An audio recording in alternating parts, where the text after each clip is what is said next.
हैं बराए मौसमियाती तब्दीली। और पिछले दिनों में आपने बिलखसूस इनको देखा बहुत मुतहर्रक अंदाज से जब तूफ़ान आ रहा था, उसके ऊपर प्रेस कॉन्फ्रेंस भी की। सेनेटर साहब बहुत शुक्रिया।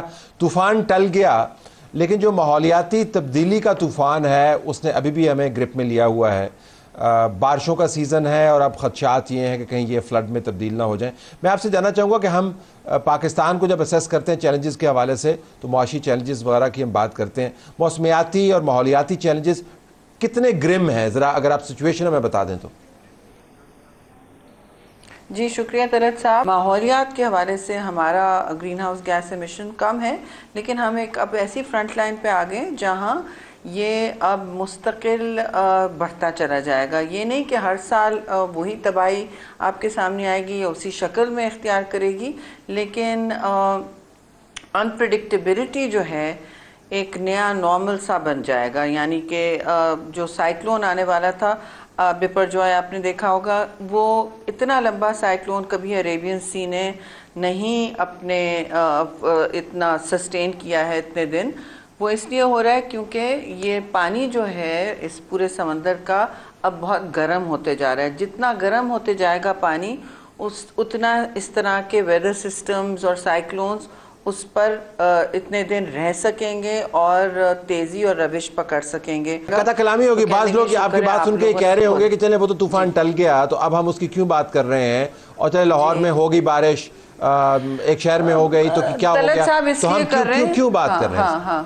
हाँ, मैं बताऊं इसलिए कि हम हर एपिसोड से जिंदा कौमों को सीखना चाहिए, सबक सीखना चाहिए कि क्या हो सकता है।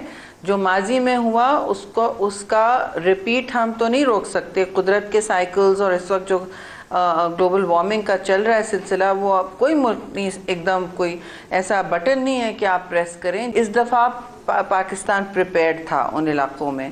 अब जो बारिशों की बात हो रही है ना, उसमें और हम इससे सीख रहे हैं कि देखिए डिज़ास्टर कहाँ कहाँ आ रहा है, हम अपनी मैपिंग यूज़ करें। अब इस वक्त जो बारिशें प्रिडिक्ट हुई थी, अब हम लोगों को शहरों से तो नहीं निकाल सकते। अब पंजाब हुकूमत मसलन तो नहीं निकाल सकती लोगों को लाहौर की, जी खाली कर दें शहर। लाहौर में अब किसको पता था 17 अमवात होंगी, लेकिन बार बार एज अ मतलब कैपेसिटी बिल्ड करने के लिए, जबकि हमारा कोई अमल दखल नहीं है सूबाई हुकूमतों में, लेकिन हम बता तो सकते हैं कि जी ये प्रेडिक्शंस आ रहे हैं, आप मौजू अपने इक़दामात लें, पर वक्त लें और लोगों को, सिटीजन्स को, शहरियों को ये बताएं कि मतलब वो इलेक्ट्रिसिटी पोल से दूर रहें, इन इलाकों से दूर रहें, मैन होल्स आप लोग कवर करें, स्टॉर्म ड्रेन्स अपनी खाली करें, साफ रखें, लोगों को ऐसे इलाकों, देही इलाकों में ये भी चौकन्ना कर दें कि वो वहाँ पानी के नज़दीक ना बैठें। ये भी है, हमने पब्लिक डिबेट में भी सुना है, और वो ये कहते हैं कि मौसमियाती तब्दीली, माहौलियाती तब्दीली जो है, हमारा तो उससे कोई लेना देना है नहीं, हमारी अपनी कंट्रीब्यूशन इसमें बहुत ज़ीरो है। वो इंडस्ट्रियल रियासतों ने किया, मौसम को तबाह कर दिया, माहौल को तबाह कर दिया। हमें उनसे पैसे लेने चाहिए और हमें इसको इस्तेमाल करना चाहिए ये आर्गूमेंट करने के लिए कि जी हम विक्टिम्स हैं, तो हमें कोई ज़्यादा फिक्र की ज़रूरत नहीं है, हमें तो पैसे मिलने। जी पैसे आपको कहाँ से मिलेंगे। आज सुबह भी एक तकरीब में मैं मसरूफ़ थी, वहाँ देखिए जो अगर हमें ख़ुद सबक तो सीखने हैं, लेकिन हम देख रहे हैं कि पैसे जब मुंतकिल नहीं हो रहे और इंटरनेशनल पब्लिक सेक्टर यानी कि जो हुकूमतें रियासतें देती हैं, जैसे यूएन फंड को या जहाँ से मतलब लॉस एंड डैमेज फंड, हमारे पास कल पिछले साल लीडरशिप थी G77 की, हमने यकीनी बनाया, जो बहुत मुश्किल काम था, लेकिन हमने यकीनी बनाया। पाकिस्तान ने उस लीडरशिप की मौके को नहीं छोड़ा, चाहे वो फॉरेन मिनिस्टर हो, चाहे प्राइम मिनिस्टर हो, सब वहाँ पहुँचे। मैं वहाँ 18 दिन रही हूँ जी, जो ज़िंदगी में मैं कहीं नहीं रही हूँ मुल्क से बाहर इतने दिन, तो अदर देन स्टडिंग वगैरह। तो मैं ये आपको बताऊं कि ये हमारा एफर्ट था, लेकिन इसका ये नहीं मतलब कि वो फंड में पैसे हमें मिल जाएंगे, क्योंकि वो जो यूएन सिस्टम है उसमें फंड्स रियासतें देती हैं। लोगों को तो बचाना है ना अपने आप को। अगर मैं आपसे पूछ पाऊँ कि क्या माहौलियाती तब्दीली जो है, जहाँ पे आप बैठी हैं और मामलात को देख रही हैं, क्या वो एक कौमी एमरजेंसी के तौर पर डिफ़ाइन की जा सकती है, मुसलसल कौमी इमरजेंसी के तौर पर, या ये इसमें मुबालगा होगा अगर हम ये इस्तेलाह इस्तेमाल करें? देखिए, मैं समझती हूँ, क्योंकि आप क्लाइमेट मिनिस्टर से कह रहे हैं जिसने इतने डिज़ास्टर्स भी देखने शुरू किए, और मैंने क्लाइमेट मिनिस्ट्री का भी मैं समझती हूँ इसका ट्रिपल इसकी स्ट्रेंथ होनी चाहिए। इसमें और बहुत लोग होने चाहिए, एक्सपर्ट्स होने चाहिए, और इसका काम का जो दायरे इख्तियार है वो ज़्यादा होना चाहिए। जिस तरह यके बाद दीगरे आप माहौलियाती डिज़ास्टर्स देखते हैं, मैं तो समझती हूँ मुल्क चौकन्ना रहे और इदारे भी लोगों को चौकन्ना रखें, इदारे अपनी कैपेसिटी बढ़ाएं और समझें कि ये रिवायती तरीक़ेकार गवर्नेंस का जो है, चाहे वो फेडरल मिनिस्ट्रीज़ हों, चाहे वो प्रोविंशियल मिनिस्ट्रीज़ हों, चाहे वो डिज़ास्टर मैनेजमेंट हो, वो नहीं चलेगा। बिज़नेस एज़ यूजुअल नहीं चलेगी। इमरजेंसी शायद बहुत ज़्यादा चीज़ हो जाती है। आगे की इमरजेंसी तब होनी चाहिए जब आपका कोई बहुत बड़ा सान्या हो रहा हो या कोई बिल्कुल इमरजेंसी लग रही है। मानसून अभी जो लेवल है वो पिछले साल का नहीं है, तो ये मानसून पाकिस्तान को बार बार इसकी वार्निंग दी गई है, शहरों को तैयार रहना चाहिए। सेनेटर साहब बहुत शुक्रिया। नाज़रीन, तो मामला ये है नाज़रीन कि आप पाकिस्तान को जितनी भी चाहत से बना लें, क्लाइमेट ने इसका हुलिया बिगाड़ देना है। और हमारे पास एक ही मुल्क है जिसके अंदर हम रहते हैं और जिसके अंदर होने वाले हालात हमारे आने वाली नस्लों को या तो बना सकते हैं या बर्बाद कर सकते हैं।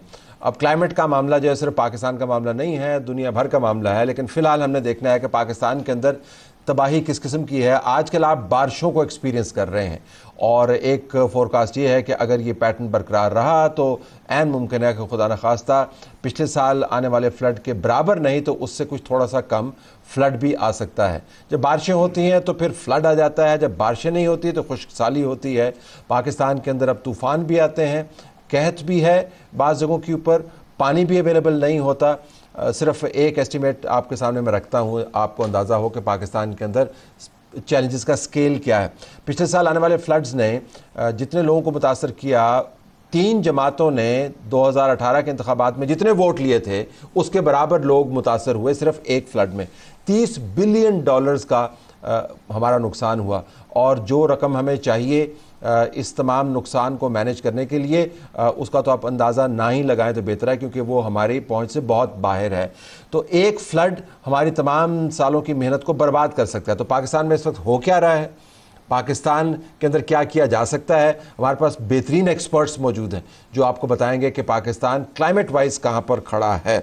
हमारे पास जो जामीन मौजूद हैं, जो CEO हैं वेदर वाले, एक इनिशिएटिव है, इसके बारे में हम आपको बताएंगे। एक ज़बरदस्त इनिशिएटिव है जो मौसम को देखकर अपनी स्ट्रेटजीज बनाता है और लोग उससे मुस्तफ़ीद भी होते हैं। सिर्फ मौसमी हालात नहीं हैं, इसके इम्प्लिकेशन बहुत सारे हैं। जुनैद साहब आपका बहुत शुक्रिया। हमारे पास अरसलान अली फ़हीम साहब मौजूद हैं जो कंट्री डायरेक्टर हैं DAI के, ग्लोबल डेवलपमेंट पर काम करने वाली तंजीम है, ट्रेड के साथ भी डील करती है लेकिन माहौलियात के ऊपर बिलखसूस काम कर रही है। इनके पास भी प्रोजेक्ट्स मौजूद होते हैं।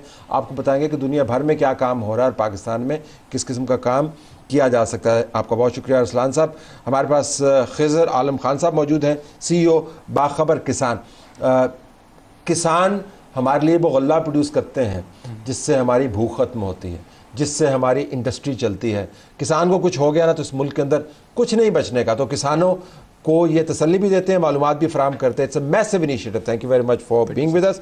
और one and only doctor Mohammad Hanif, माहिर मौसमियात, आपका बहुत शुक्रिया। आपका मैं तारफ़ नहीं करवाऊँगा क्योंकि लोग आपको मुझसे भी पहले से देख रहे हैं, जिससे आपको पता चलेगा कि कितने अरसे से आपको देख रहे हैं। यानी मैं, आप मुझसे छोटे हैं। मैं सिर्फ ये बताना चाह रहा था कि आपको कितने अरसे से इस काम के ऊपर लगे हुए। ठीक है।